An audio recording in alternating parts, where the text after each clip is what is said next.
Doutor Bichara, o senhor ficou com a ingrata missão de tentar explicar de onde viemos e para onde vamos. Boa tarde a todos. Obrigado, Fernando, Lu. Em nome de vocês, agradecer muito honradamente o convite que me foi feito pelo Valor Econômico, saudar meus companheiros de debate, senador Jordano, deputado Arnaldo Jabbour, presidente Edivaldo. E dizer, Fernando, que você me deixou uma presidente da frente, né? Presidente da... Ah, é verdade, mas tomou como um elogio, como dizem os ingleses, né? Take as a compliment. E dizer, Fernando, que você me deixou numa função muito ingrata, que é falar depois de 3 tribunos com imensa verve, mas eu vou tentar aqui dar uma pincelada no tema da reforma tributária. Enfim, acho que é um lugar comum a gente dizer que todos sabem da necessidade de uma reforma tributária. Isso é um consenso, mas o consenso termina aí, cada um quer a sua reforma tributária. E acho que a Câmara fez um papel altamente elogiável ao colocar a bola em jogo e partindo do pressuposto que o Brasil não deve inventar. Melhor a gente copiar um modelo que funciona no mundo inteiro, que é o modelo do IVA, mais de 180 países o adotam. É melhor do que inventar, eu acho que nisso andou muito bem a Câmara. Então, me parece, deputado, que nós estamos no caminho certo, mas não é porque estamos no caminho certo que podemos ir no piloto automático, né?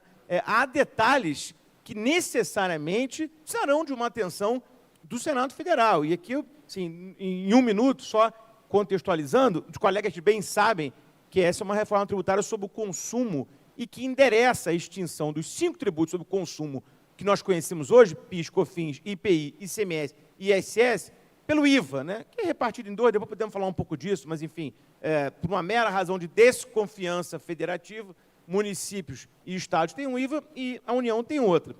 E esse IVA tem como traços distintivos uma não cumulatividade plena, ou seja, se encerra aquele debate sobre o que dá crédito, o que não dá crédito. Também, todo o ingresso de receita oferido pelo contribuinte passa a ser tributado, portanto, acaba-se aquela dicotomia antiga do que é mercadoria, o que é serviço, etc. E também se pontifica o fim de todos os benefícios fiscais hoje existentes. Quer dizer, em 2033, que é o final da virada, e dá-se, então, o término de todos os benefícios fiscais. E acho que o presidente Edivaldo colocou muito bem isso. A gente tem, na prática, hoje, um certo fetiche nacional em torno do problema da alíquota, né?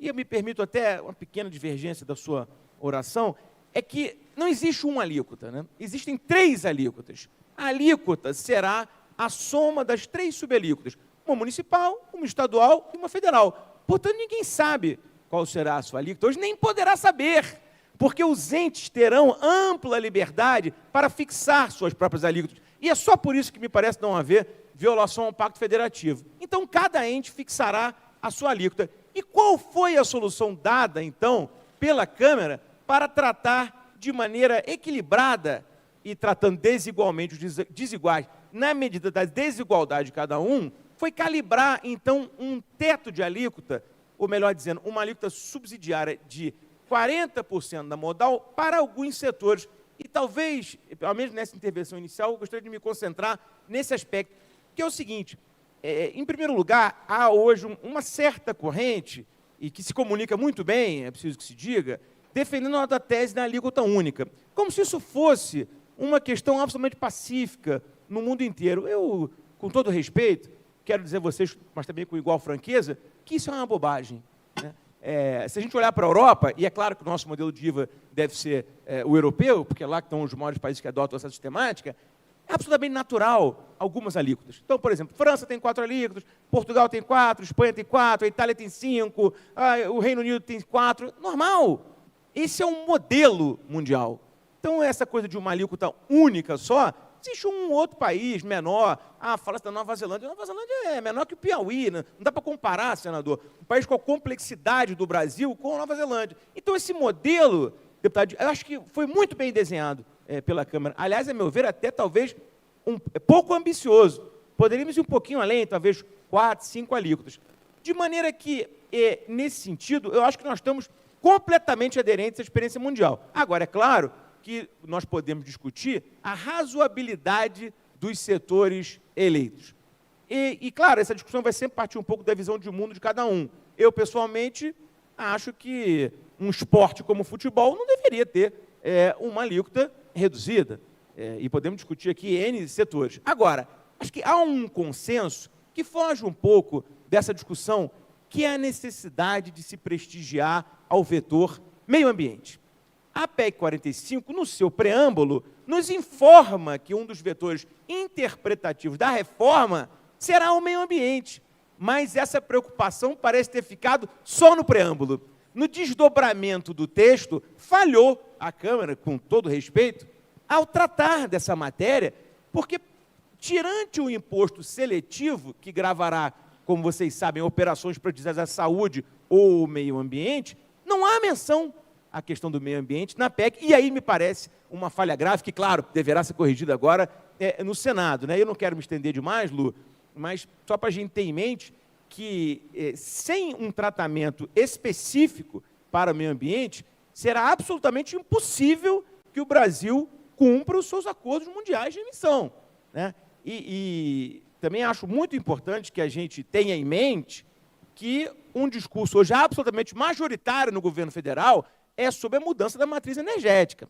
Mas nós só vamos conseguir discutir isso com seriedade se houver um tratamento respectivo na matéria tributária. Não é possível que a gente imagine que o Brasil vai cumprir meta, que vai mudar a matriz energética, aumentando a tributação média do setor, por exemplo, de resíduo sólido, de 8,65 para 27. Já explico essa conta, ela é de uma simplicidade franciscana. Hoje, a grande maioria dos players do setor pagam 8,65 tributo sobre o consumo, 5% de ISS, 3% de PIS e COFINS, às vezes até menos de 5%, 7,65%, 8,65%. Vamos para 27%. Quer dizer, isso é um aumento brutal. Aí alguém dirá, mas que bobagem, esse é um tributo sobre o consumo, ele será inteiramente repassado para o consumidor final. Mas essa me parece uma premissa de uma ingenuidade comovente, porque nenhum player que eu conheço me diz ter elasticidade suficiente para, com tranquilidade, repassar esse preço, repassar isso no custo. Então, é uma premissa aqui econômica, isso não é um problema jurídico. E digo mais, a prevalecer esse repasse, só sabe onde vai parar essa conta, prefeito? Vai parar, no mais das vezes, nas prefeituras. Então, o Estado, lato sensu, está tirando dinheiro de um bolso para colocar no outro. É uma coisa que acho que realmente não tem nenhum sentido. E só para concluir essa exposição inicial, eu acho que nós precisamos focar nessa questão do meio ambiente e desdobrar a premissa da PEC para que haja realmente uma preocupação com o tema que deve endereçar não só o tratamento de resíduo sólido, como a situação dos catadores, a situação da coleta e o próprio tratamento do crédito de carbono. Quer dizer, como é que o Brasil quer ser competitivo no mercado de carbono se ele tributa muito mais do que os outros países? Eu tenho uma comparação, podemos falar nisso aqui daqui a pouco. E, evidentemente, a questão da reciclagem.